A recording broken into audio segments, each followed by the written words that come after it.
ఎన్నో వందల జీవితాలని మార్చారు. నాకు తెలుసు ఏంటంటే నిజమైనటువంటి ఆస్తికత్వం వైపు నడిపించారు. రెవల్యూషనరీ భావాలతో ఆనాటి రామానుజాచార్యులు వారు ఎలాగైతే ఈ కుల మతాలకు అతీతంగా ఈ జంధ్యాలన్నీ వేసి నారాయణ మంత్రాన్ని స్వార్థంగా కాకుండా ప్రపంచానికి నేను నరకానికి పోయినా పర్లేదు మీరంతా స్వర్గానికి వెళ్ళాలని గురువు చెప్పిన దాన్ని కూడా ధిక్కరించి సీక్రెట్గా ఉంచకుండా ప్రపంచానికి చాటి చెప్పారని మనం విన్నాం. అటువంటి రామానుజాచార్యుల వారి సిద్ధాంతాలని వారి వంశంలో జన్మించిన మిమ్మల్ని నాకు తెలుసు మీ గురించి. కాబట్టి ఈ ప్రజలందరికీ కూడా మనకి ఈ ఒక సందేహం ఉందండి. ఏమిటంటే ఈ అపరకర్మలు చేసేటటువంటి పంతులు గారులు ఉన్నారు. వాళ్ళు ఇప్పుడు శుభకార్యాలు చేసుకుంటున్నారు, పర్వాలేదు, ఏదో జీవన విధానం కోసం బ్రతకాలి అంటే మనం ఓకే చేయించవచ్చు. కానీ కొంతమంది స్వార్థపరులు ఏమైపోయారంటే ఈ వీళ్ళు ఈ ఎలా అంటే డబ్బుల కోసమో లేకపోతే ప్యాకేజ్, ఈ అపరకర్మలకి ప్యాకేజ్, చచ్చిపోయిన దగ్గర నుంచి 11 రోజులకి 2 లక్షల ప్యాకేజ్ అని చెప్పి ఈ పిండాల కార్యక్రమాలకి శ్రాద్ధ కర్మలకి భయపెట్టడం వల్ల సామాన్య మానవుడు భయపడిపోయి అసలు ఈ కార్యక్రమాలు చేయకుండా పారిపోతున్నారు నెక్స్ట్ ఇయర్ కూడా. అసలు వీళ్ళు చేయొచ్చా, ఈ అపరకర్మలు చేసేటటువంటి వాళ్ళు ఈ శుభకార్యాలు చేయొచ్చా? ఇలాంటి కొన్ని సందేహాలు మా ప్రేక్షకులకు కొంచెం తమరు అంటే ఇందులో ప్రధానంగా చెప్పాల్సింది ఏంటంటే గురువు దగ్గర విద్య ఈక్వల్గానే నేర్చుకుంటారు.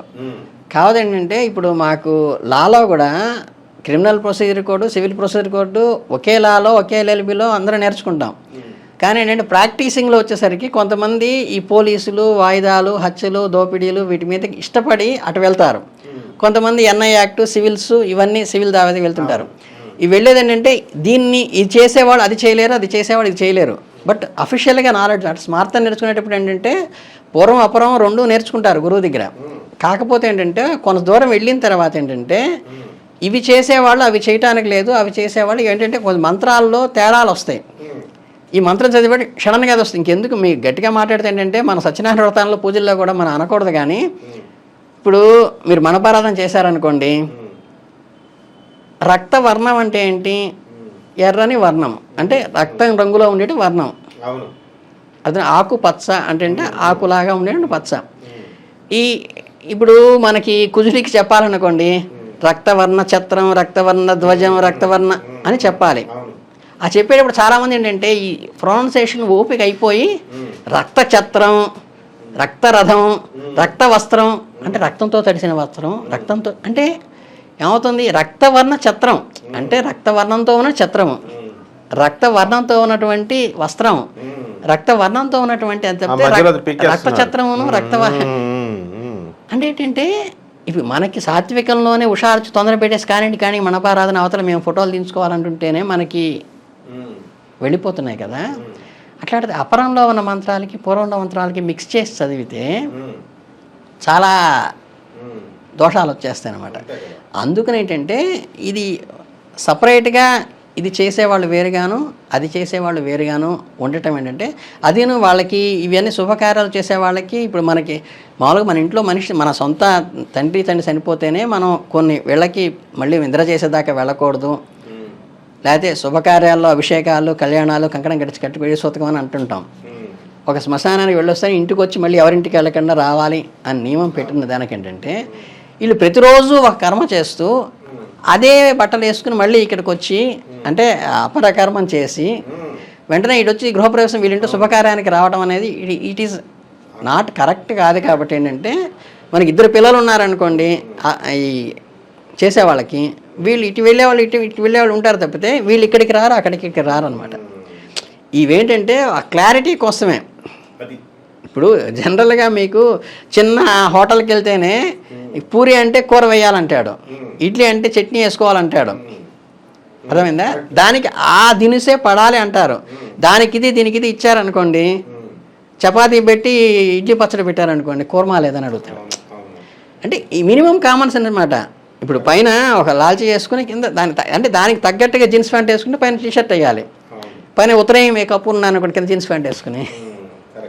ఏంటంటే ఇవి ఏంటంటే మినిమం కామన్ సెన్స్తో అర్థం చేసుకోవాల్సింది తప్పితే ఇవి ఒకదానికొకటి క్లాష్ రావడానికి వచ్చే అవకాశం ఉంది కాబట్టి అవి చేయకుండా ఉండటం అనేది మంచిది. మనం ఎంచుకునేటప్పుడు కూడా అపరానికి ఇప్పుడు నేను మా ఇంట్లో శుభకార్యం చేసేటప్పుడు వేరే వాళ్ళు చేసేటప్పుడు కూడా అంటారు కర్త, ఏమంటే మీ ఇంటి పురోహితుడి గారి దగ్గర అంటే రెక్టార్ అంట గ్రామ పురోహితుల దగ్గర మీరు అది చేసుకుని అపరం వరకు మేము చేసేస్తాము, మళ్ళీ సంవత్సరికం వాళ్ళ చేత చేయించుకోండి, అది శుభం. ఈ ప్రేతకర్మ అంతా నేను చేస్తానంటారు, ఆయన ఈయనకి అప్పచెబుతూ వెళ్తారు. ఆయన వచ్చేటప్పుడు కూడా ఏదైనా అపరం వచ్చినప్పుడు ఆయన చేస్తారని ఆయన వేరే ఉన్నారని చెప్తారు. అది ఏంటంటే అడ్జస్ట్మెంటు. రెండోది ఏంటంటే ఈ మంత్రాల్లో ఒకళ్ళకొకటి తేడాలు వచ్చేస్తాయని చెప్పేసి చేసేటువంటి ఇది. చాలామందికి ఒక సందేహం ఉంది. ఇప్పుడు మటన్లు చికెన్లు తింటారు, కూరలు ఏదో ఒకటి నాన్ వెజిటేరియన్ ఫుడ్ తింటారు.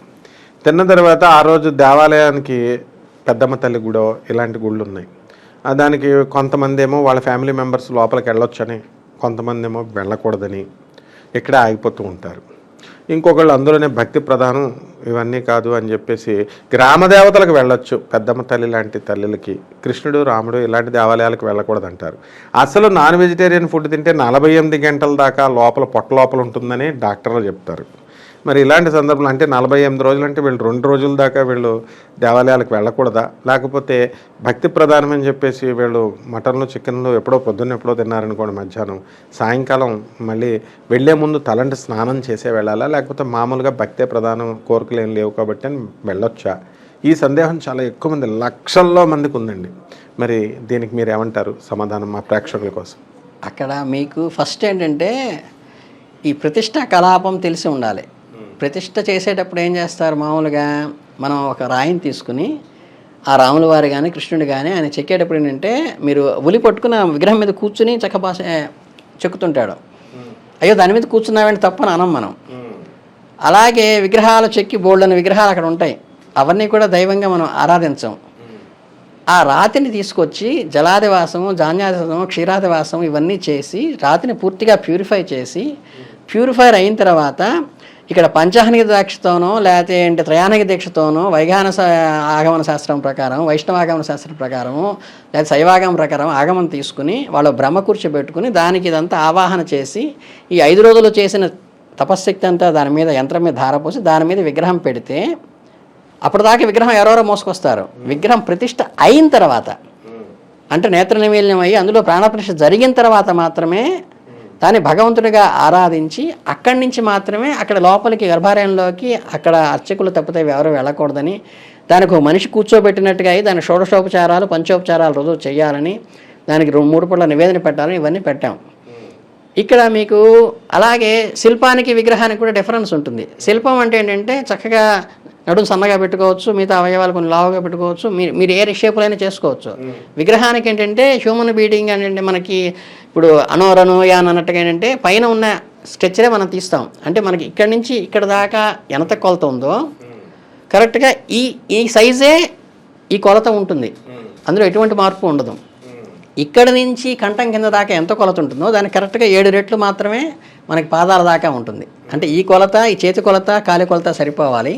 ఈ కొలతకి 7 రెట్లు ఉండాలి. ఈ స్ట్రక్చర్ ఎలా ఉందో హ్యూమన్ బాడీకి విగ్రహానికి కూడా అలా స్ట్రక్చర్ ఉంటుంది. కనుక ఏంటంటే కరెక్ట్గా ఈ స్ట్రక్చర్లోనే చెక్కి ఈ విధానం అంతా పాటించి ఎక్కడైతే ప్రాణప్రతిష్ఠ చేశారో అటువంటి దగ్గరికి అమలినంగా ఉన్నవాళ్ళు కానీ ఈ కార్యక్రమాలు మాంసాహారం తిన్నవాళ్ళు కానీ వెళ్ళకూడదు అన్నారు. అది ఈ దేవాలయమా ఆ దేవాలయమా అని ఏ దేవాలయమో చెప్పలే. సో అక్కడ అలా చేసిన దానికి మాత్రమే పవర్ వస్తుంది, ప్రాణప్రతిష్ఠ వస్తుంది అన్నారు. కాబట్టి అటువంటి చోటకి ఇలా వెళ్ళకూడదు అని చెప్పారు. ఇప్పుడు మీరు చెప్పేటువంటి ఫలానా దేవాలయానికి వెళ్ళొచ్చు అని చెప్పేవంటే చాలా వరకు ఏంటంటే ఒక రూపాన్ని తీసుకొచ్చి అక్కడ పెట్టేసి దానికి యంత్రం వేయటం కానీ, దానికి అధివాసాలు చేయటం కానీ, ఈ ప్రాణప్రతిష్ఠత కానీ ఈ సిస్టమ్ అంతా ఉపయోగించిన చోటకి వెళ్ళొచ్చు. కొంతమంది ఇప్పుడు గట్టిగా మాట్లాడితే ఏంటంటే ఈ సాయిబాబాకు కూడా ఈ వైష్ణవ దేవాలయానికి చేసినట్టుగా యంత్రాలు, పంచాంగిక దీక్షలు, శక్తిపాతం ఇవన్నీ చేస్తున్నారు. సో పైన రూపం సాయిబాబా ఉన్నాడా, విష్ణు ఉన్నాడా, ఏమున్నాడా తర్వాత తీసి ఏంటంటే ఇవన్నీ చేసిన దానికి ఆ పవిత్రత ఆటోమేటిక్గా వస్తుంది. అలా కాకుండా మందిరాలు ఉంటాయి, ఊరికి విగ్రహాన్ని పెడతాం మనం అక్కడ, పైన మనకి ఇవి కూడా స్ట్రక్చర్ కూడా ఉండదు, మన స్లాబ్ వేసేస్తాం. వాటికి ఏంటంటే ఓన్లీ ఒక రూపం కోసం, అంటే ఇంట్లో మనకి ఉన్న గోడ మీద పెట్టుకుని పటాలంటికి హారతులు ఇచ్చి దండాలు పెట్టక్కల పూజా మందిరంలో మనం ప్రాణప్రతిష్ఠ ఏమిటి చేస్తాం వాటికే చేస్తాం. అందువల్ల ఏంటంటే ఇక్కడ ఎందుకు వెళ్ళొచ్చు వెళ్ళకూడదని ఎందుకు చెప్పారంటే వీటికి వెళ్ళకూడదు వీటికి వెళ్ళొచ్చు అనేది ఏంటంటే ఇలా శాస్త్రోక్తంగా ప్రాణప్రతిష్ఠ చేసిన దానికి వెళ్ళరాదు. ఈ సిస్టమ్ అంతా పాటించకుండా ఒక రూపం కోసమో ఒక చిన్న రాయో ఒక దెమ్మో లేకపోతే ఒక చెక్క ముద్ద పెట్టుకుని దానికి మనం అమ్మగా పోషిస్తూ ఉన్నప్పుడు భావిస్తూ మనం అక్కడ చేస్తున్నప్పుడు ఏంటంటే అవేంటంటే ఒక మందిరాలు లాంటివే తప్పితే ఆలయాలు కాదు. కాబట్టి అక్కడికి వెళ్ళొచ్చు అని ఇవేంటంటే మనకి టెక్నికల్గా చెప్పినటువంటి ఎగ్జంప్షనే తప్పితే అక్కడ మూర్తి అని ఏ అమ్మవారి పేరనో ఏ అయ్యవారి పేరనో కాదు. అంటే ఏంటంటే వీటికి కూడా శైవంలో మా ఇష్టంలో కూడా ఇలా మామూలుగా ప్రతిష్ఠ కాకుండా మామూలుగా ఏదో రూపం పెట్టుకున్న దానికి అది ప్రయారిటీ ఏమి ఉండదు. అటువంటి ప్రదేశాలకి ప్రాణప్రతిష్ఠ చేసిన వాటికి మాత్రమే రిస్ట్రిక్షన్ అనేవి వర్తిస్తాయి. చాలా అద్భుతంగా చెప్పారు గురుగారు. నెక్స్ట్ వీడియోలో మళ్ళీ అడుగుదాం.